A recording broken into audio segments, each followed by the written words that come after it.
తాను ఎక్కడ పుట్టిందో తెలియదు, నా అనుకునే వాళ్ళు ఎవరూ లేరు. ఒత్తిళ్లలోనే పసిబిడ్డను శశిరేఖ అనే మనసున్న తల్లి పెంచుకుంది. ఇప్పుడు ఆమె చనిపోయింది. ఆ అమ్మాయి మళ్ళీ అనాథగా మారిపోయింది. ఎటు పోవాలో ఏం చెయ్యాలో దిక్కుతోచని స్థితి. పెంచిన తల్లి ఫోటో పట్టుకుని కన్నీరు మున్నీరుగా విలపిస్తోంది మానస. మరిన్ని డీటెయిల్స్ను మా ప్రతినిధి మధు అందిస్తారు. ఏడపిల్లనో ఈ ఆడపిల్ల అంటూ నిన్న సోషల్ మీడియాలో మాత్రం తీవ్ర వైరల్గా మారాయి. అయితే తను పుట్టిన నాటి నుంచి అంటే పుట్టి 1-2 రోజుల నుంచి పసిగుడ్డు కాంచి తీసుకొచ్చినటువంటి అంటే మహబూబాబాద్ జిల్లా కొరి మండలంలో ఉన్నటువంటి శశిరేఖ అనే ఒక మహిళ పాప మానస అనే పాప పుట్టిన నాటి నుంచి కూడా తీసుకొని వచ్చి ఇప్పటికీ 7 సంబంధించినటువంటి 10 సంవత్సరాలుగా తను పెంచుకుంటుంది. ఇప్పటికీ శశిరేఖ అనే మహిళ కూడా ఒంటరిగా జీవిస్తున్న నేపథ్యంలో తనకు ఎవరు లేరని చెప్పేసి ఒంటరితనం భరించలేక ఎక్కడి నుంచో తీసుకొచ్చిందో ఆ పాపని మానస అనే పాపని పసిగుడ్డును తీసుకొచ్చి పెంచి పెద్ద చేసింది. నిన్న అంటే సంబంధించిన శశిరేఖ సంబంధించినటువంటి బంధువుల ఇంటికి వెళ్ళి అక్కడ ప్రమాదవశాత్తు అక్కడ మరణించడం జరిగింది. అక్కడి నుంచి ఆ శశిరేఖని స్వగ్రామమైన కొరి మండలం తీసుకొచ్చి మనం చూస్తే విజువల్ చూసుకోవచ్చు. ఆ శశిరేఖ సంబంధించినటువంటి ఇల్లు ఇది సంబంధించినటువంటి నేషనల్ హైవే 365 ఉన్నటువంటి రోడ్డు పక్కనే ఒక చిన్న రేకుల షెడ్లో నివాసం ఉంటుంది. ఇద్దరు శశిరేఖతో పాటు ఆ చిన్న తను పెంచుకున్నటువంటి మానస తన దత్తపుత్రిక అయినటువంటి మానస కూడా ఇక్కడే ఉంటుంది, ఈ ఇంట్లోనే ఉంటుంది. ఆమె కొంచెం కూలి పనులు చేసుకుంటూ ఆ మానసని ఇప్పుడు 7వ తరగతి వరకు చదివించిన సందర్భాలు ఉన్నాయి. నిన్న అయితే కొన్ని సందర్భాలలో ఆమె వాళ్ళ బంధువుల ఇంటికి వెళ్ళిన క్రమంలో అక్కడ కొన్ని ప్రమాదవశాత్తు చనిపోయినట్టు అక్కడి నుంచి సంబంధించినటువంటి కొంతమంది బంధువుల ద్వారా తీసుకొని ఆమె అంత్యక్రియలు ఇక్కడ మహబూబాబాద్ జిల్లా కొరికి తీసుకొచ్చిన నేపథ్యంలో కనీసం అంత్యక్రియలు చేసుకోవడానికి కూడా వాళ్ళ దగ్గర చాలానే డబ్బులు ఉండడంతో కూడా ఇక్కడ ఉన్నటువంటి గ్రామ పంచాయతీ సిబ్బంది ఇక్కడ ఉన్నటువంటి చుట్టుపక్కల వారు కూడా తలో చెయ్యి వేసి సహాయం చేసి సంబంధించినటువంటి గ్రామ పంచాయతీ వారు కూడా ఇక్కడ ఉన్నటువంటి అంత్యక్రియలు మొత్తం పూర్తి చేశారు.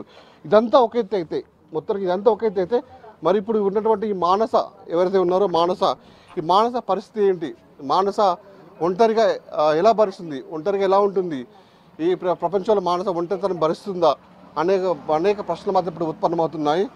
మానస ఇప్పుడు 7వ తరగతి చదువుతుంది. ఇప్పుడు మానసకి బతుకి భరోసా ఎవరు కల్పిస్తారు అనే ఈ ప్రశ్నలకు మరి ఎవరు సమాధానం చెప్తున్నారు మాత్రం ముందుకు వస్తున్నారు. అయితే ఈ విషయం తెలుస్తున్నటువంటి మాజీ మంత్రి సత్యవతి రాథోడ్ కూడా సంబంధించినటువంటి మానసకి భరోసాగా మేము ఉన్నామని చెప్పేసి మానస బతుకుకి మేము ధైర్యం చెప్తామని చెప్పేసి అధికారులను కూడా కొంతమంది పంపించడం జరిగింది. అదేవిధంగా at the same time Mahabubabad SP Ramnath Kekan గారు కూడా మానస బాలికని చూసినటువంటి బాధను చూసినట్టే స్థానిక ఎస్ఐ ఉన్నటువంటి గోపితో మాట్లాడి తక్షణ సహాయం కింద మాత్రం అక్కడికి ఆమె కనీసం తినడానికి తిండి గింజలు కూడా లేని క్రమంలో కూడా అక్కడికి సంబంధించిన వస్తువులు తినడానికి సంబంధించిన సరుకులు కూడా పంపించేసి వాళ్ళకి నేనున్నా అంటే మానసకి నేనున్నాం, మీ పోలీసు భరోసా మేమున్నాం, మానసకి ఎలాంటి భవిష్యత్తుకి భరోసా మేము ఇస్తామని చెప్పేసి మాత్రం ఎస్పీ రామ్నాథ్ కోవింద్ గారు చెప్తే మనం విజువల్ చూసుకోవచ్చు.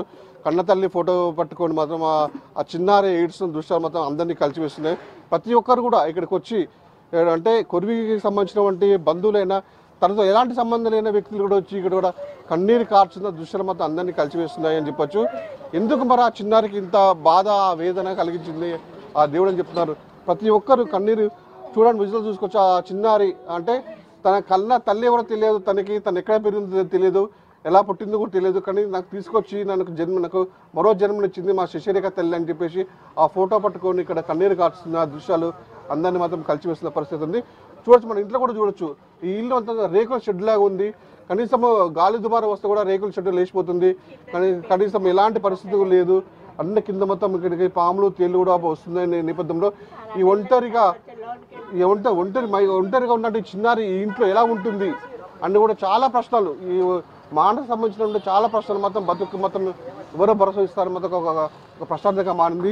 దీనికి సంబంధించినటువంటి కొంతమంది వ్యక్తులు అంటే ఈ కొరివికి సంబంధించినటువంటి కొంతమంది వ్యక్తులు కూడా వచ్చి అంటే సభకి న్యాయం చేస్తామని చెప్పేసి కూడా అందరికీ వాళ్ళకి చెప్తున్న పరిస్థితి ఉంది.